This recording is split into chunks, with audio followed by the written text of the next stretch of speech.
Hey everyone, welcome to another video, and in this video I'm gonna take upon a really important topic, that is return on investment.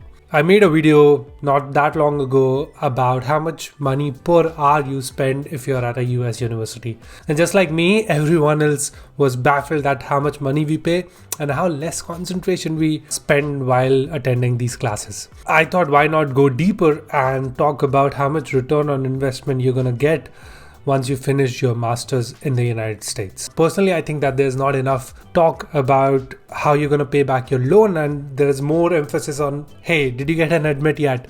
Now, this video will be divided into two parts. In the first part of this video, I'm going to talk about the cost. So for example, your GRE TOEFL, all of these costs associated with going to US, and also how much you're going to spend at the university itself. In the second part, however, I'm going to talk about how much you're going to make per year, how you can plan well and make that money back, and how per month, what's the return on investment, and how if you're going to a very expensive university and a not so high paying job, how you can cope up with it and what to do in that case. So let's just get started. Now I've written down multiple factors which affects the cost and how you're going to pay for your education. So let me read it. Number one, scholarship and fee. Second, place you're living at. For example, if you're living in New York or if you're living in San Francisco. Number third, accommodation, if you're sharing it or not. Fourth, internship salary, really important, going to help you a lot in paying back that loan. Number fifth, if it's a 1-year course or not. In a 1-year course, it's usually impossible to do part-time jobs. And that brings me to the sixth point, that is part-time jobs. Very important for you to pay back. Now, if you're not accustomed to the states of the United States, the living expenses can vary a lot. It's similar to how it is in India. In Delhi or Mumbai, you're going to pay much higher as compared to, let's say, Jaipur or Patna or some others, Kharagpur. In case of IIT Kharagpur, you're going to pay much less. Example, I was in Lafayette and I was paying $700 per month. That would be divided into two people. Whereas right now I'm paying that much, just one person. I'm paying $1,500 for my apartment in Phoenix, whereas my friend who lives in San Francisco is working, but he pays $1,400 just for one room. Every state has different taxes. Every state has different gas prices. Every state has different prices of how much you're going to spend on groceries and how much you're going to spend while you're eating out. I went to SF almost 3 months ago and I realized every meal ended up, if I'm going to a restaurant, every of the meal ended up costing me anywhere between $15 to $20. Whereas if I go to Phoenix, I wouldn't pay that much if I'm going to a decent restaurant. Now, don't be fooled when a person says that, hey, in New York, the minimum wage is $14, whereas in Phoenix or in Lafayette, it's only $8 or $9. Well, you're going to spend so much more in New York, or you're going to spend so much more in San Francisco as compared to these cities. Now that we have facts, I asked a couple of people, a couple of my friends and a couple of people on LinkedIn how much they were paying before their jobs and how much they're paying now when they have started working. Now that has affected their spending every month. I'm also going to take some of the data from a previous video of mine that can you pay your living expenses through part-time jobs. Obviously, I'm going to leave the link in the description. Now, here's the equation I came up with. Your cost is going to be money you have spent during your application procedure. That is going to be GRE, TOEFL applications, sending scores, test prep, your I-20 delivery fee, service fee, visa fee, and your flying out. Plus the cost of university, which is the major chunk. That is fees, living expenses, groceries, miscellaneous, and travel. Let's break it down even more. Here are the average numbers which you're going to spend during the application. This totals up to $1,600 US. That is 1,15,000 INR. If you take a GRE is $205, TOEFL is $170. Applications cost anywhere between $80 to $100 per application. Sending scores, you can send scores to 4 universities for free, but after that it's paid. So if you're doing 6 applications, let's say, you're going to spend $54 extra. TOEFL, again, if you're doing 6 applications, you're going to spend $20 per application extra to send scores. Test prep is usually people get resources for free, but I've put a $50 charge just in case. I-20 delivery fee is $60 if you get an admit, and if you're going to a university, they're going to charge you $60 for paying for USPS, FedEx or whatever, and that's going to be around $50 to $60. Service fee, when you're applying for your visa, they're going to charge you a service fee, that is $200. Visa fee, which is charged all across any kind of visa, that's going to be $170. I've also taken into consideration that you're going to spend some money while you're moving to the US, and that is going to be anywhere between $1,300 to $2,000, because your ticket is going to cost you anywhere between $800 to $1,000. Then there is like, you gotta get luggage, you gotta spend money on setting up. For example, you have to buy a mattress, you have to buy the lights, you have to buy some of the decoration.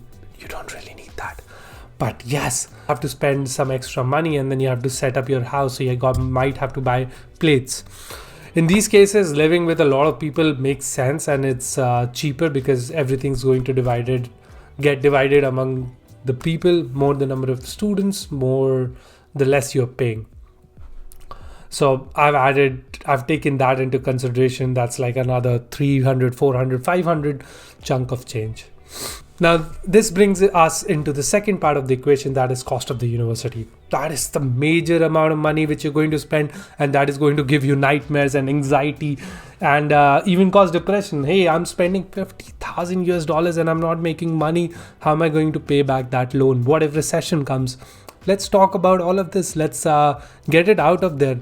One thing which I've learned over the time is that the earlier you'll face your problems and your fear, the better it is going to be, because eventually they'll come and bite you. Now, I finished my course in 3 sem and I paid $37,000. But here we are going to take the worst case scenario. We are going to take that everybody's going to do a course in either 2 semesters or 3 semesters. We are going to take worst case scenarios. We are not going to take in consideration that they got assistantship, but we are going to take in consideration that they did work part-time.